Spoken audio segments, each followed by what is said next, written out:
क्यों होते हैं और राइट्स की हमें ज़रूरत ही क्यों पड़ी है। अधिकारों की आवश्यकता हमें इसीलिए पड़ी है जिससे मानव अपना विकास कर ले। क्या कर ले? सशस्त्रीकरण हो जाए, महिला सशस्त्रीकरण हो जाए, और क्या हो? बेहतर जीवन निर्वाह हो और राज्य के शोषण से व्यक्ति का शोषण बचाया जा सके, व्यक्ति के शोषण से व्यक्ति की सुरक्षा की जाए। हमें इसलिए अधिकारों की आवश्यकता पड़ती है। अधिकार से क्या होगा? बेहतर जीवन निर्वाह होगा। बेहतर जीवन निर्वाह क्या होगा? इससे क्या होगा? हर मनुष्य अपना क्या करेगा? सामाजिक, शारीरिक व मानसिक विकास कर सकेगा।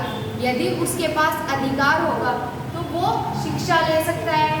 यदि वो शिक्षा ले लेगा तो उसको समझ हो जाएगी कि सही गलत क्या है और उसका समाज में एक अलग ही पहचान बन जाएगी। इसीलिए हमें अधिकारों की आवश्यकता पड़ती है।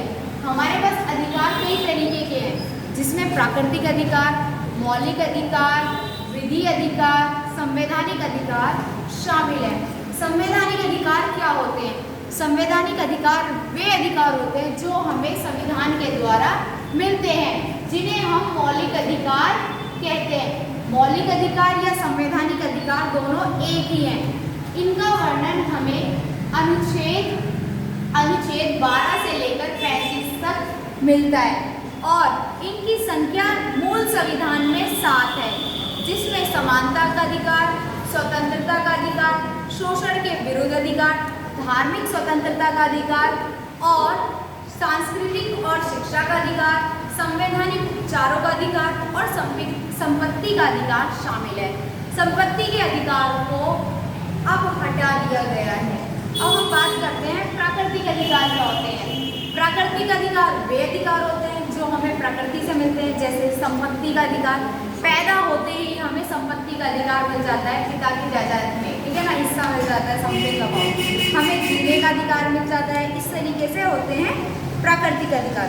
विधि अधिकार वो होते हैं जो कानूनी अधिकार होते हैं, जैसे कि अब आप संपत्ति के अधिकार को विधि अधिकार कह सकते हो। अब आप कहते हो एक होते हैं संवैधानिक अधिकार जो हमें संविधान के द्वारा मिलते हैं, और एक होते हैं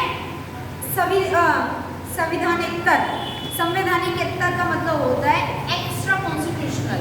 इसका मतलब होता है जिनका निर्माण संसद के द्वारा किया गया है, जैसे RTI, राइट टू इंफॉर्मेशन का अधिकार, ये किसके द्वारा किया गया है भैया? ये हमारे संसद के द्वारा बनाया गया एक एक्ट है। 2005 में ये अधिकार बना था और सभी को मिल गया सूचना पाने का अधिकार। अब हमें आगे अगर व्यक्ति को अधिकार मिलेंगे तो व्यक्ति को अधिकारों की आवश्यकता हुई क्यों है? एक आपसे कोई इसका आंसर पूछ ले या डेफिनेशन पूछ ले तो आप पहले दोगे, उससे व्यक्तित्व का विकास होगा। दूसरा, बेहतर जीवन निर्वाह के लिए।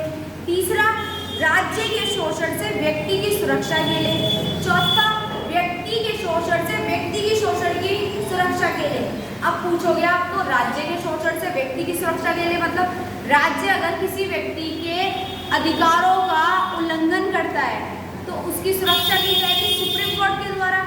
यदि कोई व्यक्ति का शोषण करता है, जैसे कि उसे कम मजदूरी में रखता है, तो व्यक्ति के शोषण से बचाने के लिए, व्यक्ति के शोषण से उसे बचाने के लिए हमें अधिकारों की आवश्यकता पड़ती है। चौथा, सशस्त्रीकरण के लिए। और पांचवा, प्रत्येक व्यक्ति को समाज की मुख्य धारा में लाने के लिए हमें अधिकारों की आवश्यकता पड़ती है। इतना समझ में आ रहा है? Got it? यानी कि अगर आपसे पूछा जाए कि हमें अधिकार की आवश्यकता क्यों पड़ी है, आप 1 लाइन में लिख दोगे, बेहतर जीवन निर्वाह के लिए हमें अधिकारों की आवश्यकता पड़ती है। किसके लिए? बेहतर जीवन निर्वाह के लिए, ठीक है, मैंने आपको बता दिया। अब मौलिक अधिकारों का जो वर्णन है वो भाग किस में किया गया है? भाग 3 में किया गया है मौलिक अधिकारों, और अनुच्छेद 12 से 35 में किया गया है। और भी बता देती हूँ मैं आपको, जो मौलिक अधिकार है वो हमने कहाँ से लिए? USA के संविधान से हमने मौलिक अधिकार लिए हैं, ठीक है, और हमने अधिकार बता ही दिए हैं, ठीक है ना।